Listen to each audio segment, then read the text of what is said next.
അസ്സലാമു അലൈക്കും. ഇസ്ലാമിലെ അടിസ്ഥാനപരമായ ആരാധനകളിൽ ഒന്നാണ് നിസ്കാരം.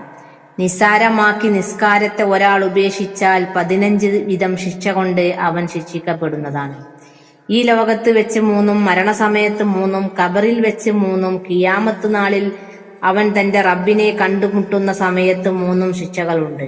ഈ ലോകത്ത് വെച്ച് ലഭിക്കുന്ന ശിക്ഷകൾ അവന്റെ ജീവിതത്തിൽ നിന്ന് ബറക്കത്തിനെ നീക്കപ്പെടും. അവന്റെ മുഖത്തു നിന്ന് സജ്ജനങ്ങളുടെ ലക്ഷണം മായ്ക്കപ്പെടും. അവന്റെ മറ്റു സൽക്കർമ്മങ്ങൾക്ക് പ്രതിഫലം ലഭിക്കുകയുമില്ല. അവന്റെ പ്രാർത്ഥന ഉയർത്തപ്പെടുകയില്ല, സ്വീകരിക്കപ്പെടുകയില്ല. സജ്ജനങ്ങളുടെ പ്രാർത്ഥനയിൽ അവൻ ഉൾപ്പെടുകയുമില്ല. ഈമാൻ കിട്ടാതെ അവൻ മരണപ്പെടുന്നതാണ്. ഇനി മരണസമയത്തുള്ള ശിക്ഷകൾ: നിന്ദ്യനായി മരിക്കും, വിശന്നവനായി മരണപ്പെടും, ദാഹിച്ചവനായി മരിക്കും. ആ സമയത്ത് സമുദ്രത്തിലെ വെള്ളം മുഴുവൻ കുടിച്ചാലും ദാഹശമനം ലഭിക്കുകയില്ല. ഇനി ഖബറിലുള്ള ശിക്ഷകൾ: തന്റെ വാരിയെല്ലുകൾ തമ്മിൽ കോർക്കുന്ന വിധം ഖബർ അവനെ ഞെരിച്ച് അവന്റെ മേൽ കുടുസാക്കപ്പെടും.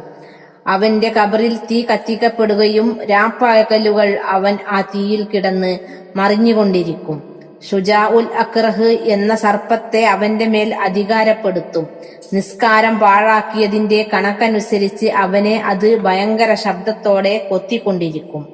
ഓരോ കൊത്തിനും അവന്റെ 70 മുഴം ഭൂമിയിൽ ആണ്ടുപോകും. ഞാൻ നിന്നെ കൊത്തിക്കൊണ്ടേയിരിക്കാൻ എന്റെ റബ്ബ് എന്നെ അധികാരപ്പെടുത്തിയിരിക്കുന്നു എന്ന് സർപ്പം പറയും. ഇനി ഖിയാമത്ത് നാളിൽ ലഭിക്കുന്ന ശിക്ഷകൾ: ആകാശം പൊട്ടിപ്പിളർന്നാൽ 70 മുഴം വലുപ്പമുള്ള ചങ്ങലയുമായി ഒരു മലക്ക് വന്ന് അവന്റെ പിരടിക്ക് കെട്ടും. അത് അവന്റെ വായിലൂടെ കടത്തി പിൻദ്വാരത്തിലൂടെ പുറപ്പെടുവിക്കും.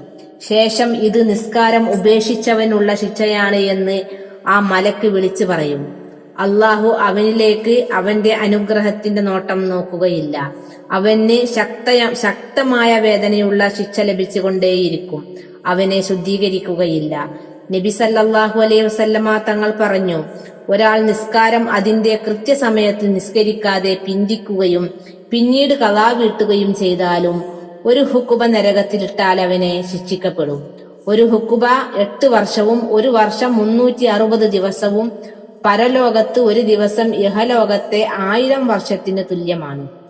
അറിയാനും പഠിക്കാനും അതിനനുസരിച്ച് പ്രവർത്തിക്കാനും അള്ളാഹു നമുക്ക് തൗഫീഖ് നൽകട്ടെ. നിസ്കാരം നിലനിർത്തുന്ന മുത്തഖീങ്ങളിൽ അള്ളാഹു നമ്മെ എല്ലാവരെയും ഉൾപ്പെടുത്തി അനുഗ്രഹിക്കട്ടെ. ആമീൻ യാ റബ്ബൽ